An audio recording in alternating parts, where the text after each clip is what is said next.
नमस्कार मित्रांनो, स्वागत आहे तुमच्या आवडते चॅनल म्हणजेच मराठी किचन सीमाज किचनमध्ये. मित्रांनो, लवकरच महाशिवरात्री येते आणि या महाशिवरात्रीसाठी बराच म्हणजे लहानांपासून मोठ्यांपर्यंत बऱ्याच जणांचा उपवाससुद्धा असतो आणि या उपवासासाठी आजची आपली ही स्पेशल चटपटीत अशी ही उपवास थाली आहे, व्रत थाली म्हणू शकता. त्याचबरोबर हेल्दी अशी ही थाली बनवलेली आहे. यातील सर्व पदार्थ चटपटीत तर आहेतच, शिवाय सर्वांना आवडतील अशी ही रेसिपीसुद्धा आहे आणि हलकी फुलकी रेसिपी आहे, पटकन बनवता येईल अशी रेसिपी आहे. त्यामुळे व्हिडिओ स्किप न करता अगदी शेवटपर्यंत नक्की पहा. त्याचबरोबर याच्या आधी देखील मी बऱ्याचशा उपवासाच्या रेसिपीज अपलोड केलेल्या आहेत, त्याची लिंक मी शेअर करते, त्यासुद्धा नक्की पहा. झटपट अशा या रेसिपीज आहेत, तुम्ही नक्की ट्राय करा. तर चला आपल्या आता रेसिपीनं सुरुवात करूया. सुरुवात आपण भाजीपासून करूया. इथे आपण पुरीसाठी जी भाजी लागणार आहे म्हणजे थोडीशी रसरशीत अशी आपण इथे बटाट्याची भाजी बनवणार आहोत. तर सुरुवातीला मी इथे कढई घेतलेली आहे. कढईमध्ये मी तेल घातलेलं आहे 1 टीस्पून आणि 1 टीस्पून जिरे घातलेले आहेत. जिरे चांगले तडतडल्यानंतर आपण याच्यामध्ये हिरवी मिरची, कढीपत्ता,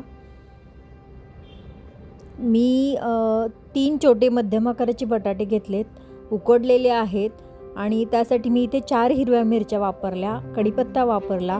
कारण उपवासाला बऱ्याच जणांकडे जिऱ्यांचा वापर करत नाहीत. जर तुमच्याकडे जिऱ्यांचा वापर करत नसतील तर तुम्ही जिरे स्किप करा.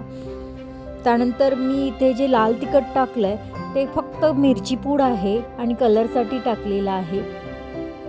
आपण हे उकडलेले बटाटे याच्यामध्ये घालायचे आहेत. बटाटे थोडेसे आपण तेलामध्ये परतत असताना त्या चमचेच्या साहाय्याने स्मॅश करून घ्यायचे आहेत, म्हणजे आपली भाजी आहे ती एकजीव अशी झाली पाहिजे. अशा पद्धतीने आपण ही रसरशीत भाजी करायची आहे, त्यामुळे आपण हे बटाटे अशा पद्धतीने स्मॅश करून घेत आहोत. तसेच याच्यामध्ये 1 टेबलस्पून मी शेंगदाण्याचा कूट घातलेला आहे.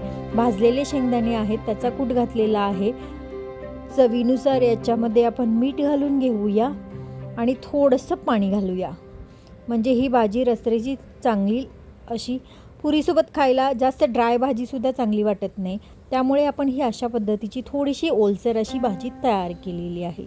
आता आपण इथे चवीनुसार मीठ घालून घेतलं आहे आणि वरून थोडीशी कोथिंबीर देखील जर तुमच्याकडे चालत नसेल तर तुम्ही स्किप करू शकता. पहा, आपली बटाट्याची भाजी आता तयार आहे. आता आपण इथे ना राजगिऱ्याच्या पुऱ्या बनवत आहोत. त्यासाठी काय केलेलं आहे, 1 मोठ्या आकाराचा बटाटा मी उकडून घेतला आहे, तो चांगला किसून घेतला आणि याच्यामध्ये मीठ घातलेलं आहे चवीनुसार. आणि पुऱ्यांना म्हणजे या ज्या पुऱ्या आपण बनवत आहोत त्या पुऱ्या तुम्ही अशाच सुद्धा खाऊ शकता. त्यासाठी मी इथे आपण थोडेसे मसाले वापरलेत, ते म्हणजे 1 टीस्पून इथे मी भाजलेले जिरे वापरलेत, कूट केलेलं, आणि मिरची, अद्रक, कोथिंबीर आणि कढीपत्त्याची पाने अगदी बारीक चिरून घेतलेली होती, ती मी याच्यामध्ये मिक्स केलेली आहेत. तसेच आपण 1 कप इथे राजगिऱ्याचा आटा वापरलेला आहे. सुरुवातीला लगेचच पाणी घालायची घाई करायची नाही आहे. याच्यामध्ये बटाट्यामध्ये जितकं पीठ मिक्स होत आहे तितकं आपण मिक्स करून घ्यायचं आहे आणि या पुऱ्या बनवत असताना थोडंसं कोमट पाणी वापरून आपल्याला इथे पीठ मळायचं आहे. अंदाजानुसार पाणी घालायचं आहे, कारण या बटाटा आपण घातल्यामुळे थोडंसं मिक्स केल्यानंतर जितकं वाटेल की थोडंसं पाणी आपल्याला लागणार आहे त्या अंदाजानुसारच आपण इथे गरम पाण्याचा वापर करायचा आहे. पटकन हे पीठ चांगलं मळलं जातं आणि लगेचच तुम्ही या पुऱ्या लगेचच तयार करून तळू शकता. पहा, एकदम पिठाचा छान गोळा आता तयार होत आलेला आहे. चांगलं पीठ अगदी मऊसूत मळून घ्यायचं आहे. अंदाजानुसारच पाणी घाला आणि सर्वात शेवटी थोडंसं हातावर तेल घ्यायचं आहे आणि तेलाच्या हाताने हे पीठ चांगलं मळून घेऊया. या पिठाला मुरण्याची अजिबात गरज नाही आहे. तुम्ही लगेचच मळल्या तुम्ही पुऱ्या जरी केलात तरीसुद्धा खूप छान पुऱ्या होतात, अगदी फुललेल्या अशा पुऱ्या होतात. तसेच या पुऱ्या आपण हे मसाले घातले आहेत, तिखटपणा वगैरे व्यवस्थित आहे, त्यामुळे तुम्ही अशाच सुद्धा ड्राय पुऱ्या तुम्ही खाऊ शकता. पहा आपलं पीठ तयार झालेलं आहे. लगेचच आता आपण या पुऱ्या लाटायला घेऊया. त्यासाठी मी इथे सुरुवातीला मी छोटे छोटे गोळे तयार करून घेते. नाहीतर एकच मोठा गोळा घेऊन त्याच्या मोठी लाटी लाटायची आणि त्याच्या आपण वाटीच्या साहाय्याने पुऱ्या कापून घ्यायच्या आहेत. मी दोन्ही प्रकारे तुम्हाला दाखवते आहे. पहा आपण मोठी लाटी लाटून घेतलेली आहे आणि अशा वाटीच्या साहाय्याने कट करून घेते. बाजूला तेलसुद्धा मी तापत ठेवलेलं आहे, म्हणजे पटपट पटपट आपला थाळीचा स्वयंपाक तयार होईल. तुम्ही तेल लावून सुद्धा पुऱ्या लाटू शकता किंवा राजगिऱ्याचं पीठ थोडंसं पाटावर टाकून तुम्ही डायरेक्ट पिठावर सुद्धा या पुऱ्या लाटू शकता. मस्त अशा ह्या कुरकुरीत आणि क्रिस्पी पुऱ्या होतात, छान वाटतात अशाच खायला.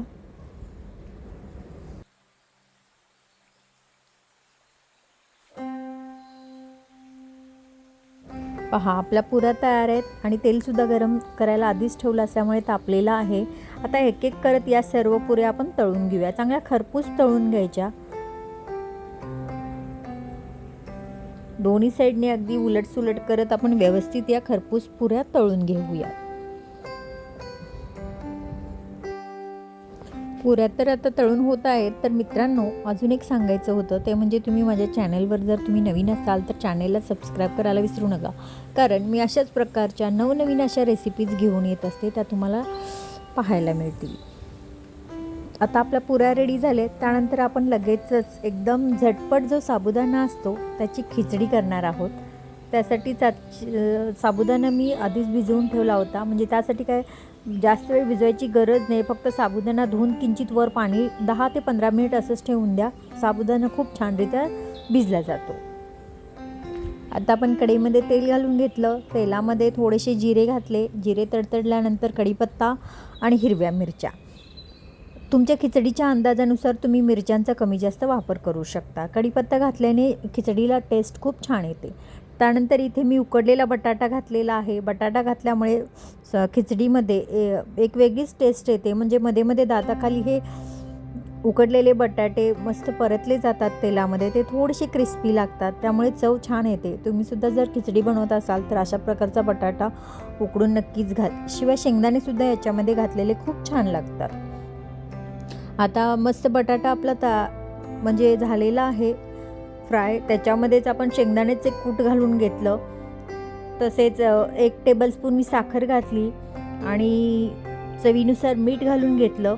आणि जो आपण साबुदाणा भिजवून घेतला होता तो पहा किती मस्त सुटसुटीत असा हा साबुदाणा भिजलेला आहे, तो घालून घ्यायचा आणि पूर्णपणे ही खिचडी अगदी व्यवस्थित परतवून घ्यायची. गॅसची आच लो ठेवायची आणि या लो गॅसवर चांगली खिचडी परतवून घ्यायची. मला थोडंसं कूट याच्यामध्ये कमी वाटलं म्हणून मी अंदाजानुसार घातलेलं आहे. तुम्ही तुमच्या खिचडीच्या प्रमाणानुसार शेंगदाण्याचा कूट अंदाजाप्रमाणे वापरू शकता. जर तुमची 1 वाटी शेंगदाणा म्हणजे साबुदाणा असेल तर तिथे तुम्ही अर्धी वाटी शेंगदाण्याचा कूट घाला. खूप छान खिचडीचा बघा मऊसूत अशी ही आपली 10 ते 15 मिनटात ही खिचडी अगदी तयार होते. मऊसूत खिचडी खूप छान लागते. ही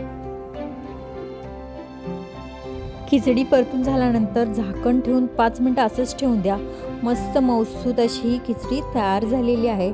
अगदी सुटसुटीत खिचडी तयार होते. त्यानंतर आपण ना क्रिस्पी बटाटा करतो. एक म्हणजे मुलांच्या आवडीची ही रेसिपी आहे ॲक्च्युली.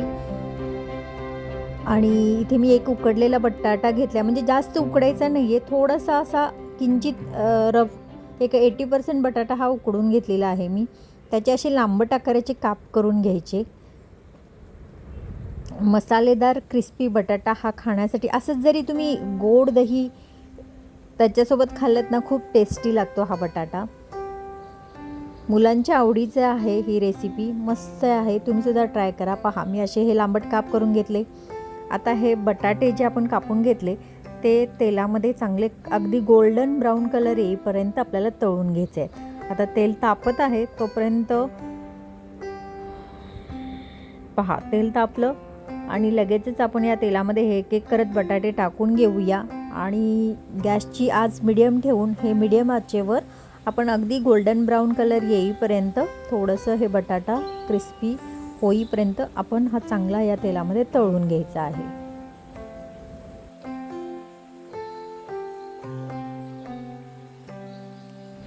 पहा आपला बटाटा हा जवळपास तयार होत आलेला आहे. अजून थोडा वेळ ठेवूया आणि लगेचच आपण याला तेलामधून काढूया, कारण तेलामधून काढल्यानंतर सुद्धा याला कलर थोडासा म्हणजे तेलामध्ये तळल्यामुळे थंड जरी होत आला तरी गरम असल्यामुळे त्याचा कलर अजून डार्क होतो. आता याच्यासाठी आपण थोडंसं चाट मसाला बनवायचा आहे आणि हा चाट मसाला उपवास स्पेशल आहे. त्यामुळे काय करायचं आहे, एक बाऊल घ्यायचं आहे, त्याच्यामध्ये एक मिरची पावडर घ्यायची 1 टीस्पून, त्यासोबत मीठ 1 टीस्पून घालायचे, भाजलेली जिरेपूड आहे ती 1 टीस्पून घालायचे आणि आमचूर पावडर 1 टीस्पून घालायचे. हा आपला उपवास स्पेशल चाट मसाला तयार झालेला आहे. आणि हा मसाला आपण जे चाट बनवलेला आहे उपवासाचं त्यासाठी सुद्धा उपयोगी होणार आहे. शिवाय आता आपण जे बटाटे फ्राय करून घेतले त्याच्यावर सुद्धा हे स्प्रिंकल करून अगदी व्यवस्थित मिक्स करून घ्यायचे, त्यामुळे बटाट्यांची टेस्ट खूपच छान लागते. हा उपवास स्पेशल चाट मसाला खूपच टेस्टी आहे, नक्की ट्राय करा. पहा आपला हा क्रिस्पी पोटॅटोसुद्धा आता तयार झालेला आहे. त्यानंतर आपण लगेचच चाटकडे वळूया. इथे मी चाटसाठी रताळी वापरलेली आहेत. हे रताळीसुद्धा मी उकडून घेतलेले आहेत. त्याचे असे गोलाकार असे काप करून घेऊया.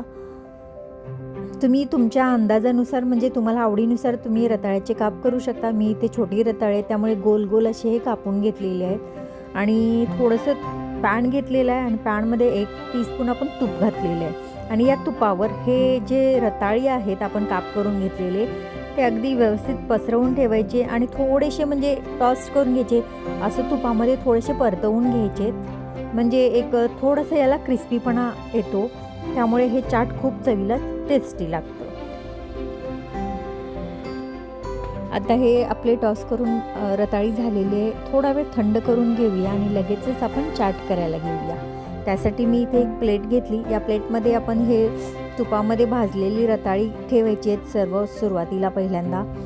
त्यानंतर याच्यामध्ये मी ना उपवासाची चिंचेची चटणीसुद्धा बनवलेली आहे. त्याची लिंक मी शेअर करते. याची रेसिपी ऑलरेडी अपलोड केलेली आहे, ती तुम्ही नक्की पहा. तसेच हे जे दही वापरले ते दही थोडंसं साखर घातलेली आहे आणि मिक्सरमधून फिरवून घेतलं आहे. त्यानंतर आपण जो चाट मसाला बनवला उपवासाचा तो टाकला आणि वरून थोडासा मी उपवासाचा जो चिवडा असतो पोटॅटो चिवडा तो घातलेला आहे. आणि हे डाळिंबाचे दाणे घातलेत मस्त चाट टेस्टी लागण्यासाठी, शिवाय दिसायलासुद्धा सुंदर दिसतं. आणि वरून बारीक चिरलेली कोथिंबीर. खूपच टेस्टी असा हा स्पेशल चाट मस्त लागतो. तर मित्रांनो आपले थाळीतील पदार्थ आता रेडी झालेले आहेत. मस्त थाळीसुद्धा रेडी झालेली आहे. तर कशी वाटली माझी ही आजची उपवास स्पेशल थाळीची रेसिपी? तुम्हाला जर आवडली असेल तर व्हिडिओला लाईक करा, शेअर करा, सबस्क्राईब करायला मात्र विसरू नका. या थाळीमध्ये मी केक ठेवलेला आहे. तो केक उपवास स्पेशल म्हणजे कुट्टू आटाचा केक आहे आणि तो सुद्धा आपण अगदी हेल्दी पद्धतीने बनवलेली आहे. त्याची रेसिपी मी लवकरच म्हणजे अपलोड करते, त्याची लिंकसुद्धा मी लवकरच शेअर करते, तीसुद्धा नक्की पहा. आणि ही रेसिपी नक्की ट्राय करून पहा, तुम्हाला आवडेल. आणि तुम्हाला महाशिवरात्रीच्या खूप खूप शुभेच्छा. तर मित्रांनो आपण पुन्हा भेटूया अशाच एखाद्या मस्त रेसिपीसोबत. तोपर्यंत स्वस्त खा, मस्त राहा, नेहमीच आनंदी राहा. धन्यवाद.